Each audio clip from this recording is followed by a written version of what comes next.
I'm about to hit the fast forward, and then whoop, 3-putt, whoop, double bogey, ball in the water. All of a sudden, he's tied with 2 holes to go. Well, Matsuyama buckled up, made a couple of birdies, and won the first playoff tournament in the PGA Tour 3-run playoff to the FedEx Cup, and this was the FedEx Championships in Memphis, and Matsuyama got his 10th career PGA Tour victory in clutch fashion. Those are 2 very difficult holes, 17 and 18. He birdied them both to win over Victor Hovland. And, Scottie Scheffler is going to be leading heading into the finals, but he'll only get a 2-shot lead no matter what he does in these last couple of events. And he had himself another good tournament, remarkably, even though he wasn't hitting the ball very well by his standards. But once again, the difficulty of winning golf tournaments on display each and every time. Never look away. Never assume anybody's going to win with a big lead. And Matsuyama does get the win, but it took some work to do.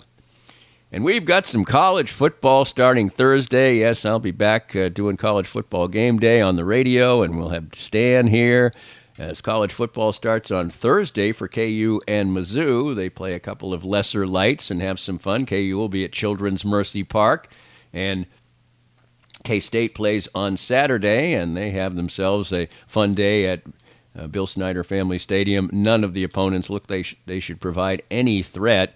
The 3 teams have a combined over-under of 28.5, and most people think they will surpass that. So there should be a lot of fun in this college football season, a lot of Mondays where we'll be reflecting on a lot of wins probably between the Kansas City Chiefs and the Missouri Tigers and the Kansas Jayhawks and the Kansas State Wildcats. And when they go head-to-head, that should be really fun towards the end of the season. Interesting to see how Kansas will react to never playing a game in Lawrence this year, whether that will be a factor or not. But our local teams primed for big seasons, and really, they've set themselves up to the point that, anything less than 8 wins for any of the teams is probably going to be seen as a disappointment. And wouldn't that have been a remarkable thing to say even, 7-8 years ago, particularly with the Kansas Jayhawks. So just 3 days away from actual college football in August here in our not even fall season yet. Always fun to catch up on every topic. Our thanks to David Lesky from Inside the Crown for talking about, I think, the playoff-bound Royals and lots more. We've got a lot going on this week with the Couples podcast and a great profile as well. Always a pleasure to be here. Thanks for tuning in all the time and making this fun and a success. And you can always get in touch with me for any reason. Business, suggestions, criticisms, whatever, at Danny@DannyKlingscale.com. And we'll be talking to you, very soon. We hope you enjoyed the latest Danny Klingscale Reasonably Irreverent podcast. Come back soon for something fresh and new.